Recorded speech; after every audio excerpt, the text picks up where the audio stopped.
Alright, Shalom, this is your brother Shamar from the Phoenix camp. And with that being said, I want to give all honor, glory, and praise to Yahweh, Bahasham, Yahweh Shai, Bahasham Rakakadash. Double honors to the elders of Great Millstone. Peace and salutations to the brothers that are doing this work in truth and sincerity. Let's jump right into the scripture. This is Genesis 3:1. It says, "Now the serpent was more subtle than any beast of the field which the Lord Yahweh had made. And he said unto the woman, Yea, has Yahweh said, Ye shall not eat of the tree of the garden?" So right there you see the first instance of Esau in the form of the serpent, who later was in the form of Cain, who later was in the form of Esau, or that spirit, basically that man, and the spirit was in that man that is contrary to the Israelite, contrary to the truth, contrary to righteousness. The scripture said that Satan walks to and fro upon the earth. So we go ahead and get that.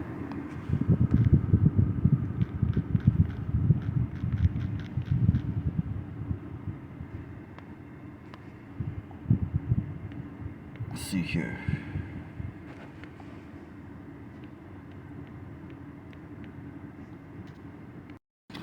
This is 1 Peter 5:8. It says, "Be sober, be vigilant, because your adversary, the devil," so he's looking for weakness. He's looking for the devil, Satan, your adversary, in the form of the spiritual demon Satan, in the form of the so-called white man, is looking for weaknesses in your flesh. He plays upon weaknesses of your flesh. That's how he's going to mandate, and that's how he's going to deceive and make and cause this whole world to receive the MOTB, because he's gonna prey upon, he's gonna take advantage of the weakness of the flesh of these people. And when I say the weakness of the flesh, that means their desire and their want and their need to eat, to work, to live in a house, to sleep in a bed, to have air conditioning, to have comfort, basically, man. Because that's what all this society is built upon. America's built on comfort. It's not built on anything else but comfort and folly. When you really look at the structure of America, you see that everything caters to comfort and folly. And what all this is: comfort, folly, entertainment, the lust of the flesh, the lust of the eyes. That's the weapon. That's one of the weapons of Satan himself, man. And he used that through Esau, Edom, to make a docile people, most specifically the Israelites, because he was set up as our adversary. He was set up to be contrary against us. He was set up to accuse us to the Most High of our wickedness. So when you look at the structure of America, you see that it caters to the comfort, to the desire, to the want and need of the flesh. And that's exactly what happened when he dealt with Eve. Let's go back to Genesis 3:1. This is Genesis 3:1. It says, "Now the serpent," and that serpent is just Esau before he was Cain. That's the spirit of Esau, the spirit of perdition, the spirit of the man of perdition, manifested it in this man that they call the serpent in the Bible. It wasn't an actual animal serpent. Serpent is used as a parabolic saying, meaning he was as a serpent. You know, you even have that in the world when someone's what's the word I'm trying to say? When someone's up to no good, they call him a low down dirty snake, man. That dude's a snake when he's deceptive. When the person's deceptive, when he's subtle, when he uses trickery, they call that man a snake. If that man's a snake, hey, watch out for that man. He's a snake, meaning he has ulterior motives in dealing with everybody. So I'm gonna get that back again. Genesis 3:1. It says, "Now the serpent was more subtle than any beast of the field." And what is the field? The field is the world. What are the beasts? Amongst all the heathens, the beasts are the heathens. among all the heathens, among all the other heathen nations in the whole world at that time, because there were other people besides Adam and Eve. That's a whole other lesson in itself. But he was the most subtle, he was the most crafty, he was the most deceptive. And that was all by design. That was all by the will of Yahweh Shem El Shai to set up his prophecy, his intention and his will, and the teaching and instruction of the elect for their future rulership under Yahweh Shai and King David of the earth, and ultimately the universe under Yahweh Shai. Yahweh Shai is going to be in charge of the whole universe, man. Well, he is. But ultimately, his elect men are going to have kingdoms and planets amongst themselves. So it says, Genesis 3:1, now the serpent was more subtle than any beast of the field which the Lord Yahweh had made, and he said unto the woman, and the woman can be symbolic of Israel in this chapter, in this verse. Yea, has Yahweh said, ye shall not eat of the tree of the garden, because he's tempting. He is tempting the woman. And the woman said unto the serpent, we may eat of the fruit of the tree of the garden. But of the fruit of the tree, and that fruit goes into philosophies.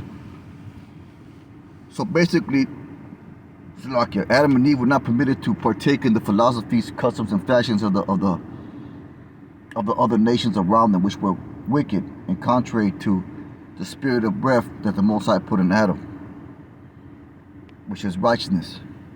It said, but of the fruit of the tree which is in the midst of the garden, Yahweh said, ye shall not eat of it, neither shall ye touch it, lest you die. And the serpent said to the woman, ye shall not surely die, for Yahweh does know that in the day ye eat thereof, that your eyes shall be open, ye shall be of gods, knowing good and evil. So this fruit or this philosophy was able to give them knowledge of things that they did not know. So it wasn't an actual fruit; it was a work, because the scriptures call fruits. They call it. It's also likened to your works or the things that you do. So it was this philosophy had the ability to give them a knowledge that they did not partake in as of yet, because at that time the breath of life was entered into Adam, and all he knew was righteousness. But like I said, this was all by design. And when the woman saw that the tree was good for food, that it was pleasant to the eyes, and a tree to be desired to make one wise, she took of the fruit thereof, did eat, and gave also to her husband with her, and he did eat. The eyes of them were both opened, they knew that they were naked, they sewed them fig leaves together and made themselves aprons. See, it says pleasant to the eyes, verse 6. It was pleasant to the eyes, it should be in a tree to be desired to make one wise. See that? It was appealing to their flesh.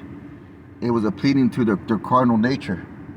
And that's how Satan, the adversary, got advantage over Israel, over Eve. And that's what he does in this day and age. He caters to the carnal side of everything. And he does that by design to keep you out of a spiritual mind state, man. Everything in America is set on the lowest vibration. There is no modesty in the women. There's no temperance. There's no self-control. Everything is at your fingertips. You can eat as much as you want. You can drink as much as you want. You can do whatever as much as you want, man. This is the gluttonous nation. Esau is the glutton of the earth. And he appeals to your carnal nature. Let's get a scripture that just came to my mind. Dealing with Esau, appealing to your carnal nature. Why? Because he's set up to do that, because he is your adversary. So you got to know the tactics of your adversary in order to know his, like the scripture says, be ignorant of his devices.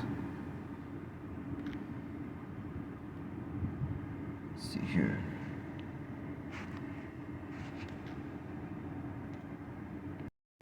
So this is 1 John 2:16. I'll start at verse 15. It says, love not the world.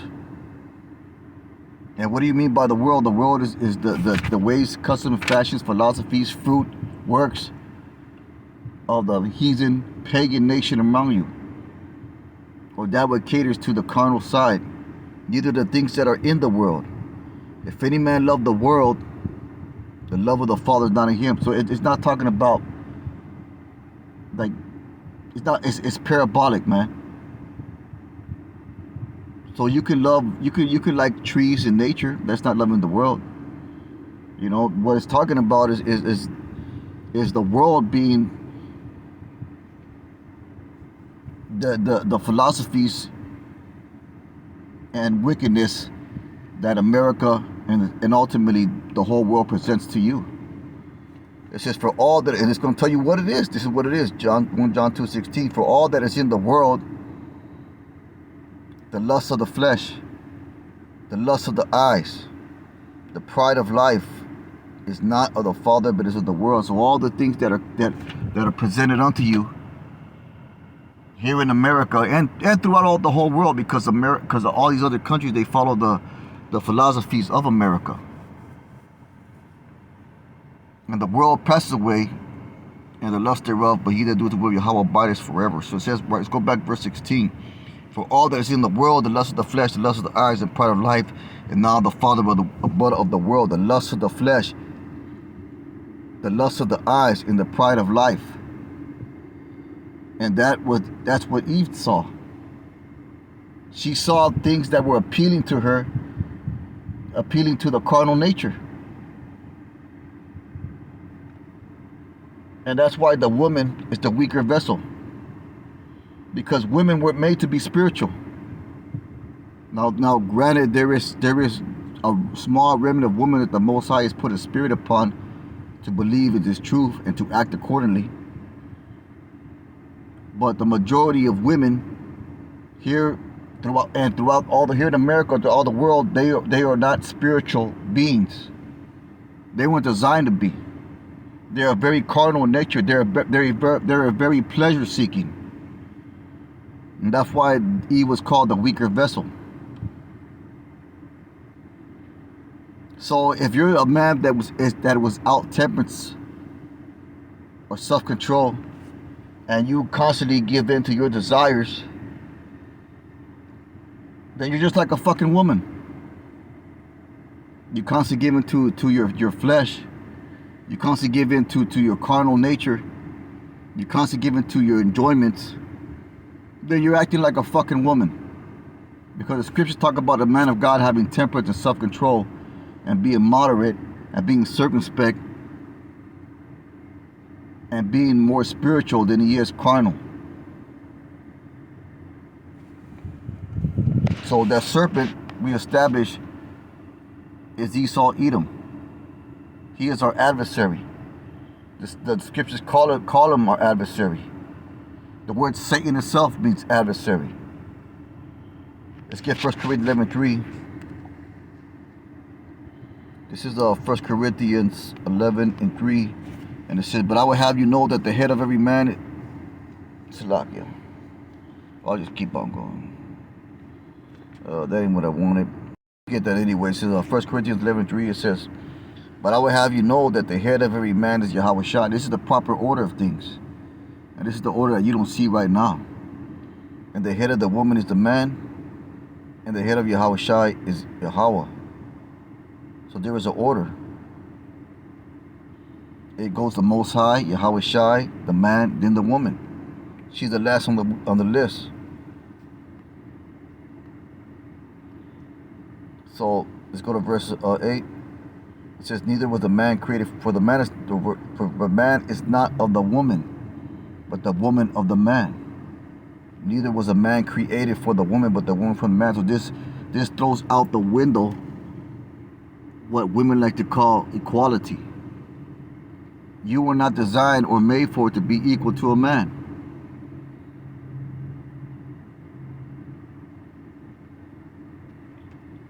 This is what I want in 2 Corinthians 11:3. It says, but I fear lest by any means, it's a lock in.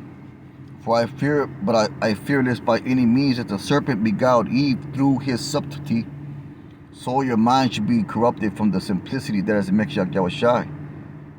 You see that? So serpent was beguiled. Let's get the word beguiled. seduced. And that's what America caters to. They cater to seducing. They cater to seduction. They cater to you going off. That's what the devil does. The devil being the form of Esau, Edom. Let's get Revelation 12:9. That's what he's called in the scriptures. It says, and I heard a loud voice saying in heaven, now has come salvation and strength and kingdom of our power. Now salvation and strength, the strength is a spiritual strength. And the kingdom of our power and the power of his Mashiach, for the accuser of our brethren is cast down, which accused them before our power day and night. That's why everything in society is set up for you to sin. Everything in America is set up for you to sin. This devil puts pork in everything. You don't even know what you're eating half the time, man. He makes you wear mixed fabrics. He sets it up so you work on the Sabbath day. Everything is set up for you to sin. Everything is set up for you to be adverse or contrary to your true spirit. You being the Israelite man, being the prince of the power. So he is the accuser of our brethren. He did that to Job. He accused Job. He accused his whole thing in tempting Yahweh Shai in the wilderness was to accuse him before the Most High. That's why he is called the accuser of our brethren. And he's going to be taken down because he will no longer be necessary, because his job is fulfilled. And what you got to understand, that all this is set up by design for the perfect plan of the Most High. The movie that we're living out. So you got to know who your enemy is, and you got to know what his tactics are. And his tactics are to appeal to your carnal nature, to serve your lust, to cater to your lust. And you got to understand that everything you see in America is designed to do that. And it's easy to get caught up and forget that's what it is. It's easy to get lazy. It's easy to get comfortable. It's easy to get fall asleep here in this fucking hellhole. So temptation is going to come. Trial and tribulation is going to come. That's why we are called to be warriors. That's why we're called to be soldiers. That's why we're called to do battle on a spiritual level. So if the scripture said that our weapons of our warfare are not carnal but spiritual, then you got to understand that he's attacking us carnally. He's attacking our spirit carnally. Because the weapons of Esau's warfare are carnal. They appeal to your sinful nature. They appeal to the lust of the flesh, the lust of the eyes, the pride of life. They appeal to that. So that's what Satan's tactics are. Understand your enemy's tactics. Understand what he does and how he moves to attack you. That's why the scripture says to keep your heart with all diligence, your mind. Let's go ahead and get that.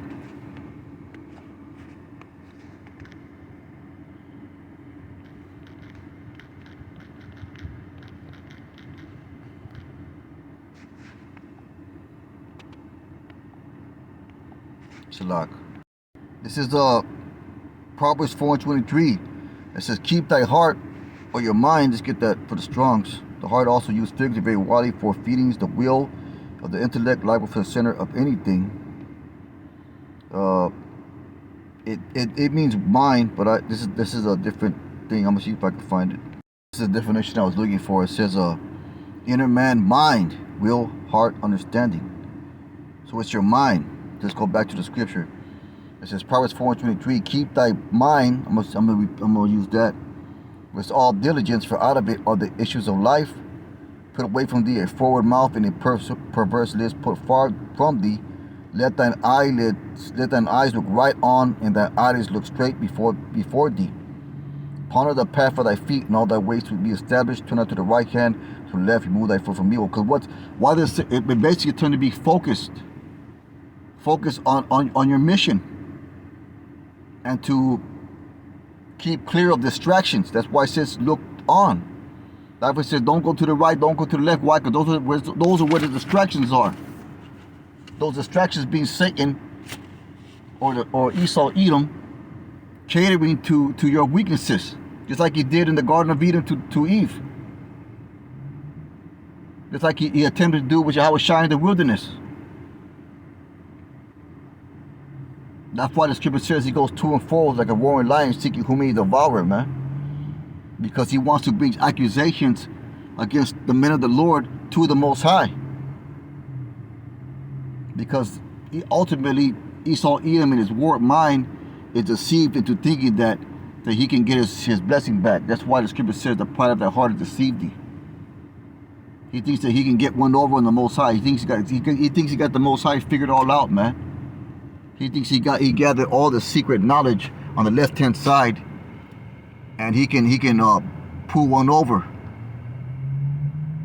But the scripture says not. That was all by design too. The Most High is making him think that so we can have the pleasure of destroying him. You know, so you got to understand how this world is set up. You got to understand how the structure of this world is set up, how it's all catered to make you fall. That's why we're going to close out with this scripture right here. It's to keep thy heart, thy mind was all diligent, for out of it are the issues of life. Let's go ahead and get that word issues. It says outgoing border, extremely source, escape. Let's get the Strongs. Yeah, that's what Strongs right there. You know what? I'm try something else. This is a better definition. It's for the word issue. Issues. It says outgoing border, a going out, extremity, and source, escape. Outgoing extremity of border, source, escape from death, source of life. So your mind is your thoughts are a source of life. They can also be a source of death. So you got to keep your mind, your thoughts with all diligence, because that's a source of life. So that's why the scripture said the man thinketh in his heart, because negative thoughts can have an impact on you, man. That's why the scripture says whatsoever things are pure. I'm gonna go ahead and get that.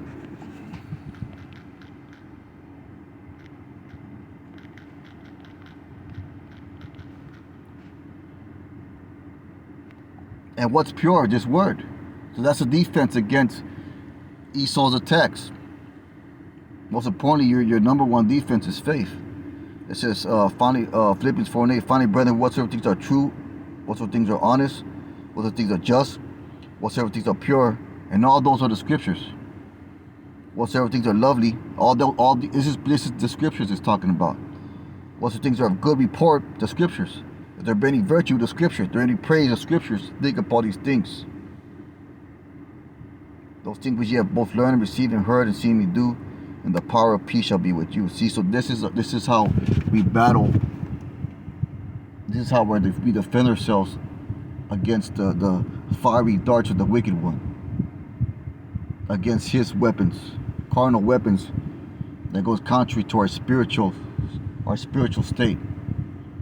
But with that being so basically what I'm trying to say is these are the tactics of your enemy. So it's wise to understand and know them, and be on guard with it. Be on guard in dealing with things out here in this world. But with that being said, it's a real quick lesson. Most High willing, hope it was edifying. With that, I want to give all honor, glory, and praise to Yahweh, Ba'ashem Yahushai, Ba'ashem Wakakadash, Kal Halal Yahweh Ba'ashem Yahushai. Let's keep on pushing. Shalom.